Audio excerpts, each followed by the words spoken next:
شروع کرتے ہیں اللہ کے نام سے جو بڑا مہربان اور رحمان ہے۔ یہ چاروں احادیث ہمیں ایمان کی گہرائی سکھاتی ہیں۔ آئیے آج اسی گہرائی کو جانتے ہیں۔ ویڈیو آخر تک ضرور دیکھیں۔ خبیب رضی اللہ عنہ کی شہادت۔ سوچیں، خبیب رضی اللہ عنہ نے اپنے قتل کے وقت کیا کہا؟ جب وہ لوگ انہیں قتل کرنے لے گئے، خبیب رضی اللہ عنہ نے اللہ کے لیے اپنی موت کو برکت بنایا۔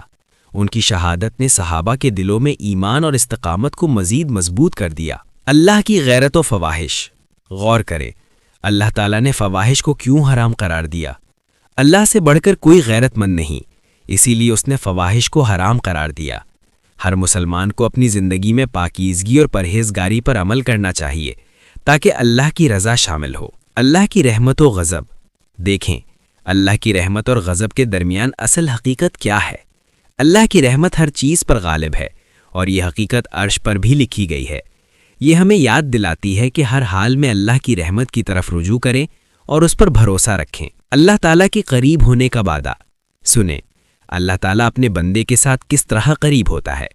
جتنا آپ اللہ کے قریب آئیں گے، اللہ آپ کے پاس اتنی ہی محبت اور قربت کے ساتھ آئے گا۔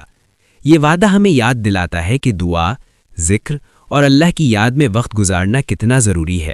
یہ چار عظیم احادیث ہمیں سکھاتی ہیں کہ ہر عمل میں اللہ کا نام لینا، سنت کے مطابق عمل کرنا، پاکیزگی اور پرہیزگاری اختیار کرنا اور اللہ کی قربت اور رحمت پر بھروسہ رکھنا کتنا ضروری ہے۔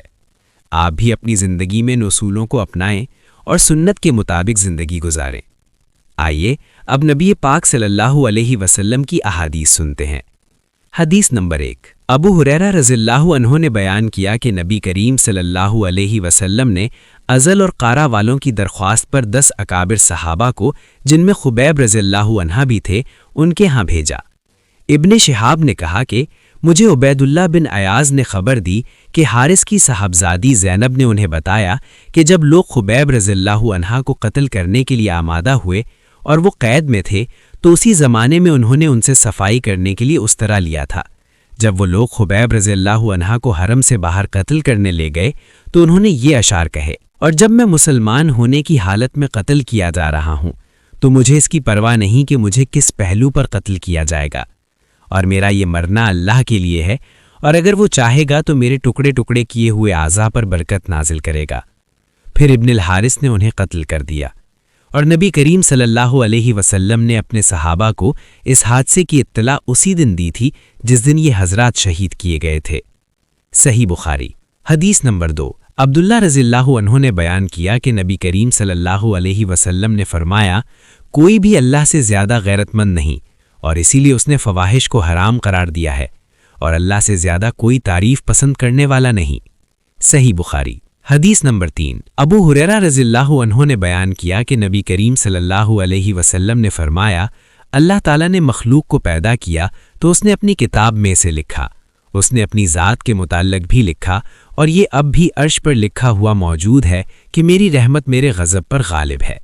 صحیح بخاری۔ حدیث نمبر 4۔ ابو ہریرہ رضی اللہ عنہ نے بیان کیا کہ نبی کریم صلی اللہ علیہ وسلم نے فرمایا، اللہ تعالیٰ فرماتا ہے کہ میں اپنے بندے کے گمان کے ساتھ ہوں، اور جب بھی وہ مجھے یاد کرتا ہے تو میں اس کے ساتھ ہوں، پس جب وہ مجھے اپنے دل میں یاد کرتا ہے تو میں اسے اپنے دل میں یاد کرتا ہوں، اور جب وہ مجھے مجلس میں یاد کرتا ہے تو میں اس سے بہتر فرشتوں کی مجلس میں اسے یاد کرتا ہوں، اور اگر وہ مجھ سے ایک بالشت قریب آتا ہے تو میں اس سے ایک ہاتھ قریب ہو جاتا ہوں، اور اگر وہ مجھ سے ایک ہاتھ قریب آتا ہے تو میں اس سے 2 ہاتھ قریب ہو جاتا ہوں، اور اگر وہ میری طرف چل کر آتا ہے تو میں اس کے پاس دوڑ کر آ جاتا ہوں۔